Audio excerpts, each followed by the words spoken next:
நமஸ்காரம். மாதவன். போன காணொளிகளில் பரதன் வரைக்கும் எதை பாபம் அப்படின்னு சொல்கிறான் அப்படின்றத பார்த்துன்னு வந்தோம். வியாசர் எதை பாபம் அப்படின்னு சொல்கிற, அதுக்கு பரிகாரமும் சொல்கிற. அந்த மாதிரி இருக்கக்கூடிய பாபங்கள் என்னென்ன அப்படின்னு இந்த காணொளியில் பார்க்கலாம். அவள் சொல்கிற முதல் பாபமானது சூரியன் உதயமாகும் தருவாயிலும் சூரியன் அஸ்தமாகும் தருவாயிலும் எந்த ஒரு பிரம்மச்சாரி உறங்குகின்றானோ அவன் பாவம் செய்கின்றான் அப்படின்னு பாவத்தில் முதல் பாவத்தை ஆரம்பிக்கிறார். ஒரு வீட்டில் அண்ணன் இருக்கச்சே தம்பியானவன் கல்யாணம் பண்ணிட்டானா அவன் பாவம் செய்தவன் ஆகிறான். ஒரு வீட்டில் அக்கா இருக்கச்சே தம்பியானவன் கல்யாணம் பண்ணிட்டானா அவன் பாவம் செய்தவன் ஆகிறான். அதே மாதிரியா அதே வீட்டில் தங்கை இருக்கச்சே அண்ணனானவன் கல்யாணம் பண்ணிட்டாலும் அதுவும் பாவச் செயல்தான். மாமிசத்தை விற்கிறவன், காட்டில் இருக்க மரஞ்செடி கொடிகளை அழிக்கிறவன், இல்லை தீயிட்டு கொளுத்துறவன், குருவை மதிக்காமல் இருப்பவன், இவன்லாம் பாவத்தை செய்கிறான் அப்படின்னு சொல்கிறான். ஒரு பொருளை மனசார இன்னொருத்தருக்கு கொடுத்துட்டு பிற்காலத்தில் அது நமக்கு தேவை அப்படின்னுச்சே அவங்கிட்டேந்து அதை பிடுங்கிக்கிறவன், இல்லை அவனுக்கு தெரியாமல் அதை எடுத்துக்கிறவன் பாவம் செய்கிறவன் அப்படின்னு நிர்ணயம் பண்ணுறான். நமக்கு இருக்கக்கூடிய உறவினர்கள் நடுவில் கலகம் பண்ணுறது, இல்லை உறவினர்கள் வீட்டுக்கு வந்திருக்கும் போது நல்ல உணவுகளை அவர்களுக்கு அளிக்காமல் நாம் மட்டும் உட்கொள்கிறது, புளி உப்பு இதை வியாபாரம் செய்கிறது, இதெல்லாம் பாபத்தில் சேர்த்திக்கன்னு வியாசர் சொல்கிறார். தகப்பன் தாயோட சண்டையிடுறவன், பசுவை தெரிந்தே கொல்றவன், இவாளுக்கெல்லாம் பரிகாரமே கிடையாது.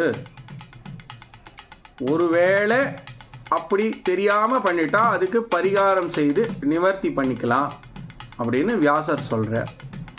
ஒருவர் மிகுந்த ஞானம் பெற்றவர், கல்வியில் மிகுந்த ஞானம் பெற்றவர், அவரை கொல்றது பாவம். ஆனால் அவரே போர்க்களத்தில் யுத்த காலத்தில் வாளேந்தி வரார் அப்படின்னா அவரை கொன்னா அது பாவம் கிடையாது அப்படின்னு வியாசர் சொல்கிறார். அந்த இடத்துல, அதாவது அந்த போர்க்களத்தில் அவன் பிராமணனாக இருந்தாலும் கூட அவனை கொன்னா பாவம் கிடையாது அப்படின்றது திரும்பவும் அழுத்தி சொல்கிறார். இந்த இடத்துல ஒரு பொய் சொல்கிறது பாவம். ஆனால் அதுவே ஒருத்தருடைய உயிரை காப்பாற்றுறதுக்காகவோ இல்லை தன்னுடைய உயிரை காப்பாற்றிக் கொள்வதற்காகவோ பொய் செய்தால் அது பாவம் இல்லை அப்படின்னு வியாசர் சொல்கிறார். ஒரு பெண்ணின் திருமணத்திற்காக பொய் சொல்ல நேரிடும் பட்சத்தில் அந்த பொய் பாவமாகாது அப்படின்னு வியாசர் மறுபடியும் சொல்கிறார். ஒரு தமையன் இருக்கும் பொழுது தம்பி கல்யாணம் பண்ணிண்டா அது பாவம்னு ஏற்கனவே சொல்லிட்டார். ஆனால் அந்த அண்ணனானவர் சன்னியாசியாக போயிட்டாலோ இல்லை வேறு எது காரணத்தினால அவரால் திருமணம் செய்து கொள்ள முடியாமல் போயிருந்தால் அந்த சமயத்தில் தம்பி செய்து கொள்ளும் திருமணம் பாவத்தில் சேராது அப்படின்றத திருப்பி உணர்த்துறார். ஒரு மனைவியை விலக்கி வைப்பது என்பது பாவம். ஆனால் அந்த மனைவி ஏதோ ஒரு காரணத்தினால் துரோகமோ துக்கச் செயலிலோ ஈடுபடுகிறாள் என்றால் அவளை விலக்கி வைப்பதில் பாவம் இல்லை அப்படின்னு வியாசர் சொல்கிறார். அதே மாதிரியா ஒரு வேலையாள் அவனை வேலையை விட்டு அனுப்பி விடுவது என்பது பாவச் செயல். அவனையே திறமை இல்லாதவனா ஒன்றும் அறியாதவனா இருக்க பட்சத்தில் அவனை விலக்கி விடுறதுல பாவம் இல்லை அப்படின்றது திருப்பி வியாசர் உணர்த்துறார். ஒருத்தன் மரம் வியாபாரம் பண்ணுறான், மரத்தை வெட்டி வியாபாரம் பண்ணுறான் அப்படின்னா அவன் செய்கிறது பாவம். அவன் செய்த பாபத்தை ஊரறிய ஒத்துக்கணுமா. ஊரறிய ஒத்துண்டு 3 நாள் காற்றை மட்டுமே சுவாசித்து பட்னி கிடந்தானேயானால் அவன் மரம் வெற்றி விற்றத பாபத்தை போக்கிக்கலான்னு வியாசர் சொல்கிறார். ஒருவன் ஒரு திருட்டு செயலில் ஈடுபட்டிருந்தால், இல்லை ஒருத்தர்கிட்டேன்னு ஒரு பொருளை அபகரித்திருந்தால் அவன் செய்தது பாவம். அந்த பாவத்தை எப்படி போக்கிக்கிறது அப்படின்னா, திரும்ப அந்த பொருளை உரியவரிடமே கொடுத்து விட்டு 1 வருட காலம் தவம் புரிந்தால் அந்த பாபத்திலிருந்து விடுபடலாம் அப்படின்னு வியாசர் சொல்கிறார். ஒருத்தன் மதுபானம் தயாரித்து எல்லாருக்கும் கொடுத்துன்னு வந்தான், இல்லை விற்பனை செய்து வந்தான் அப்படின்னே வச்சுக்கோங்களேன். அவனுக்கு பாபம் வந்து சேரும். அந்த பாபத்தை அவன் போக்கிக்கணுமானா பூமியை தானமாக கொடுத்து அந்த மனுபானத்தை இதுக்கப்புறமா நான் தயார் செய்வதில்லை என உறுதி பூண்டாலே அவனுக்கு இருக்க பாபம் போயிடும் அப்படின்னு வியாசர் சொல்கிறார். 1 மாதம் தண்ணீர் கூட குடிக்காமல் விரதம் மேற்கொள்பவன், ஏழைகளுக்கு தன் செல்வத்தை எல்லாம் தானமாக கொடுத்தவன் எல்லா விதமான பாவங்களிலிருந்தும் விடுபடுகிறான் அப்படின்னு வியாசர் சொல்கிறார். கிருச்சிரம் அப்படின்னு ஒரு தவ முறை இருக்குது. அந்த தவ முறையை எவன் ஒருவன் கடைபிடிக்கிறானோ அவன் எல்லா பாவத்திலிருந்தும் விடுபடலாம் அப்படின்னு வியாசர் சொல்கிறார்.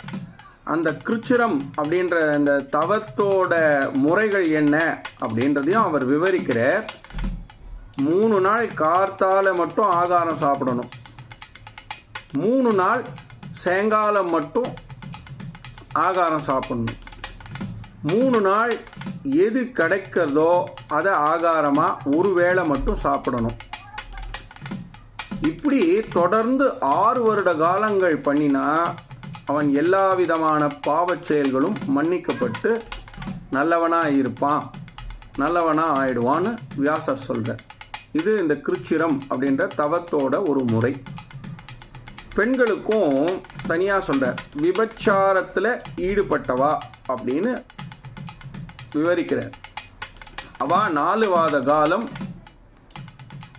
உபவாசம் தவம் புரிந்த, நான் இதுக்கப்புறம் விபச்சாரத்தில் ஈடுபட மாட்டேன்னு சொன்னால் அவளுக்கு உண்டான எல்லா பாவங்களும் போயிடுறது அப்படின்னு வியாசர் சொல்கிறார்.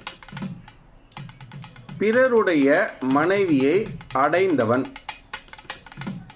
1 வருட காலம் தவம் செய்ய வேண்டும் அப்படின்னு சொல்லி நிறுத்திடுறார். அந்த தவத்தை எப்படி பண்ணணும் அப்படின்னு அவரை விவரிக்கிறார்.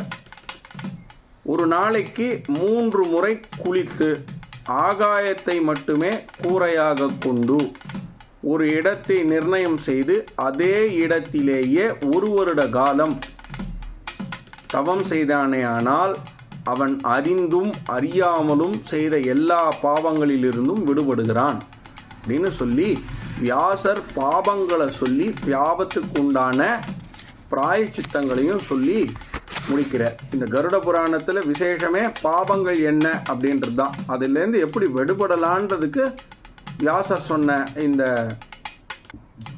பாப பரிகாரங்கள் அப்படின்ற இடம் நமக்கு ரொம்ப உறுதுணையாக இருக்குது. அவசியம் இதை கடைபிடிக்கணும் அப்படின்றதா பிரார்த்திச்சுக்கிறேன். அடுத்த காணொளியில்